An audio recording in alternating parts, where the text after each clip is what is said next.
Hi guys, it's April and I garden down in southeast Nebraska, zone 6A, and I've got another seed haul video. I would apologize, but most of this is all of your guys' fault. And I just kept on seeing new seeds in other people's hauls and everyone was talking about different varieties.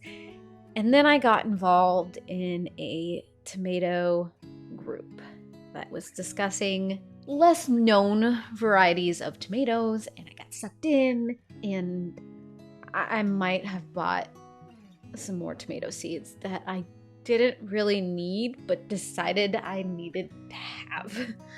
So this is a oops seed haul, but I wanted to show you what I have anyways. If you want to see my first seed haul for 2025, I will link that up above and down below so you can go check that out. But I will let you know this is a pretty tomato heavy seed haul. And as much as I want to say that some of it is not unnecessary, that's not the correct way to say that. Even though I want to say that all of these are necessary, some of them are not, because they are varieties I said I wasn't gonna grow this year, and I guess I'm growing them this year, so I guess I'll show you now. So like I said, this is a kind of unexpected second seed haul. Some of this I did actually need because I started thinking about it and realized I didn't necessarily have some things that I wanted to grow, but some of it, as I mentioned, is a little chaotic. But that's okay. That's what we're here for, right? So I will start with the beans and squash, I guess. That's a good place to start. For the first time since I started growing a garden, I ordered from Seeds and Such. I have heard great things about this company, and I saw a few things on their website that I wanted to try. And one of them was this bush bean variety. It's called Vermont Cranberry.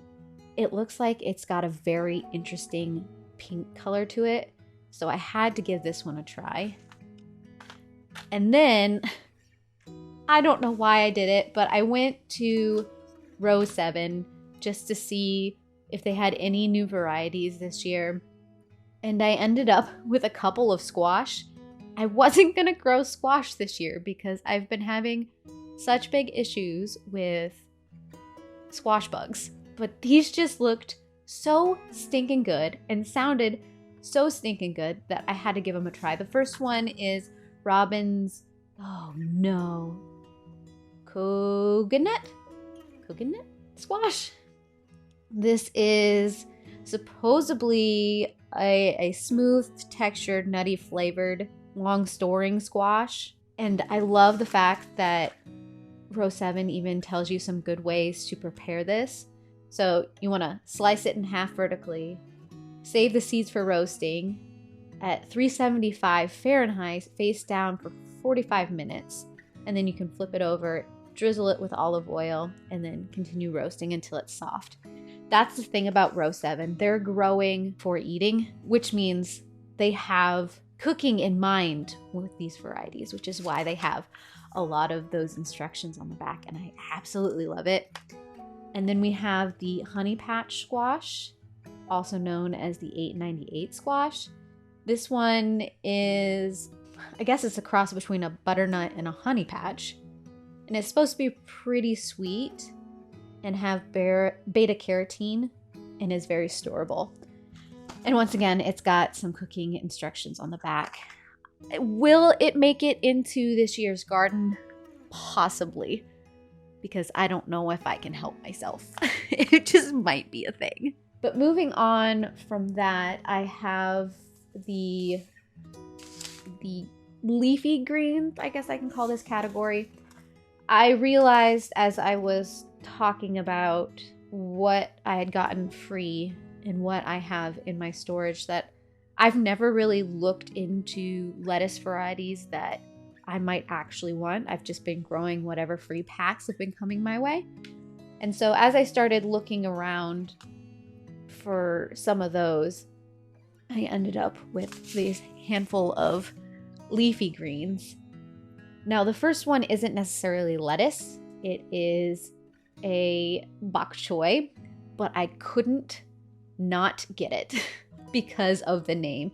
This is called Ewok. It's an F1 variety. So I originally went onto the Territorial Seed Company website because there was some tomatoes and peppers that I wanted to look at. And like I said, I saw the name of this and the fact that I've been trying to grow bok choy for the last couple years. I thought, why not? I mean, I can continue my Star Wars theme in the garden by getting an Ewok bok choy. So there's that.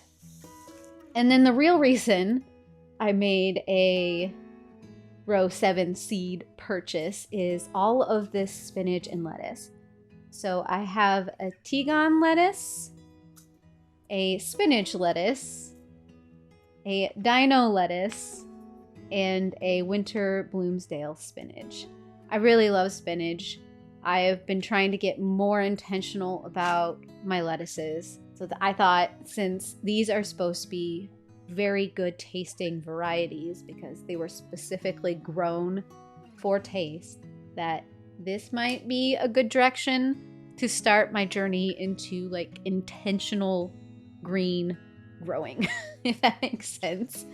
And then I saw this spotted Aleppo Syrian lettuce that I decided I needed to give a try because it just looked good.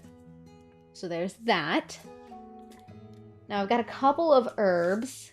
It's not too super exciting, but this was free when I made my Seeds and Such purchase. This is a purple ruffle basil. I believe I've grown something like this in the past, but I might have used up all my seeds if I remember correctly. And then I got a orangello thyme because I'm pretty sure I'm gonna have to regrow all of my thyme because the stuff that I planted last year is probably not going to come back. So I picked this up. And now we get into the tomatoes and peppers and the shenanigans that I got up to because I have a problem. Now, I don't want you to judge me too hard because I said I wasn't going to grow this again because these varieties did not do well for me last year, but I found the actual breeder of these tomatoes and I had to give the seeds from the breeder a try because sometimes when you get the seeds from maybe a secondary source, it first of all, it's acclimatized to where those seeds were grown and it wasn't necessarily set up for the same kind of seed preserving as the breeder themselves have thought about. And so I found Russ, who is the breeder of the Starfighter line. And I found his Etsy store where he sells the original varieties that he's been cultivating. So I picked up the Kaylee White, the VT16, and like I said, these are all the Starfighter line, the Penny Lane, the Blaine's Moonlight, the Bravado, the Kaylee Pink, the Starfighter Prime, and the Dipper's Delight. Now, about half of these I know I already have. I get that. But I wanted to try the variety straight from the source and make decisions based off that. And it might have just been where I placed the seeds last year, the type of season that we had, and that's why I didn't quite do as well as I was hoping they would do. But I'm going to try it again because, like I said, can't help myself. And then we have my wild boar farm purchase because I have been hearing about this tomato seed company for so long. I got sucked in and ended up making a bigger purchase than I ever intended to make. So I picked up the Pineapple Pig, the Renegade, the Lunatic. I got a free sample of the Solar Flare, which I do already have seeds for this, but it might be interesting to see how these seeds do compared to the seeds that I already have. I've got the Green Doctor, which was also a gift. The Allegheny Sunset. Oh, some of these are not wild boar. Okay, hold on. Some of these are not wild boar.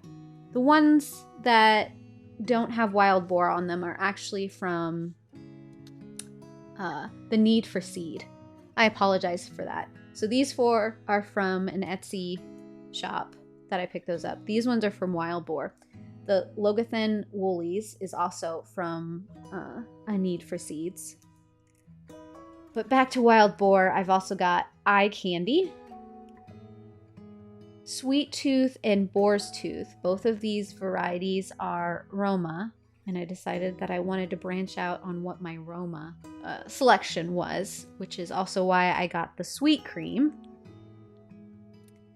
And then I got the Cosmic Burst and the Kryptonite.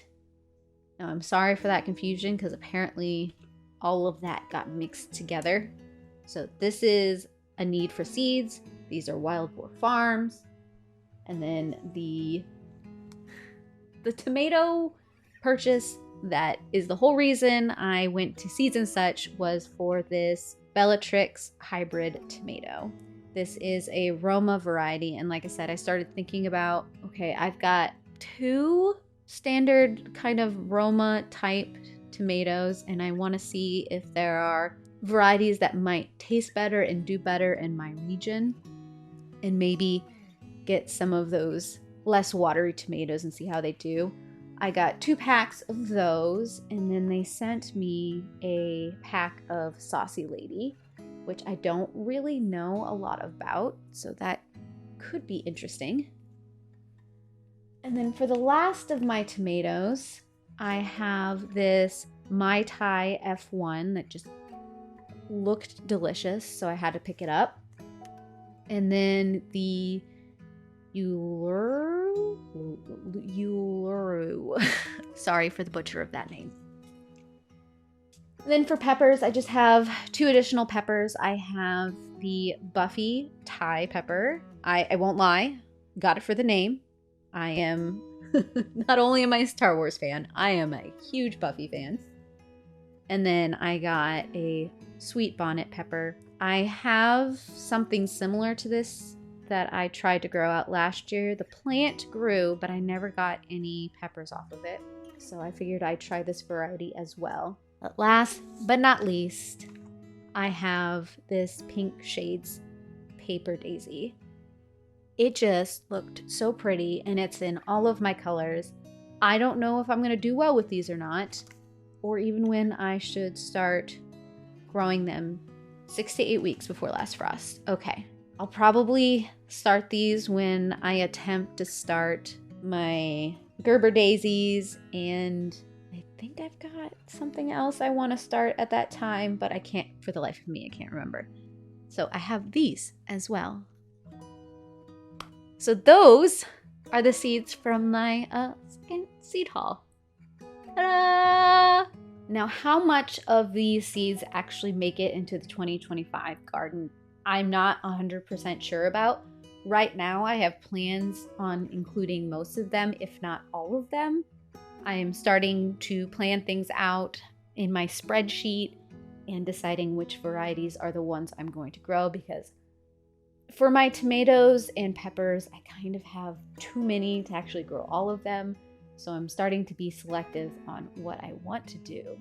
But I would love to hear down below if you have tried to grow any of these varieties before and what your experience is. Otherwise, if you want to see how the 2025 garden ends up going and what varieties I end up growing, feel free to subscribe down below. Hit the bell to do all the things to get all of the notifications. I will also be doing updates over on Instagram and Threads, because next week we start. For me, that means I'm about 13 weeks out from when I usually start planting out my summer crops. It's a couple weeks back from my actual last frost date. So I'm probably at this point 12 weeks out from my last frost date, if I'm doing the math in my head correctly. But I like to be a little on the safe side on when I plant out my tomatoes and my peppers. But the first things that I am going to be starting are some of these lettuce seeds and then some of my onions. I haven't quite decided yet. I might be attempting some dahlias this year, but I'm still undecided on if I want to do that or not. So if you have any opinions on whether or not I should try dahlias, I'm not going for the high-end dahlias right now because I have zero idea if this is going to be successful. But it has been something I wanted to try for the last couple of years. And since I'm not doing sweet potatoes this year, I might have some time to dedicate to trying to start dahlias. So that's a thing that might happen. But with that being said, I am going to put these seeds away where they're supposed to go and then get this video up and out so that you guys can actually watch it. I do hope I will see you again in another video, and I heart you beautiful faces. Bye.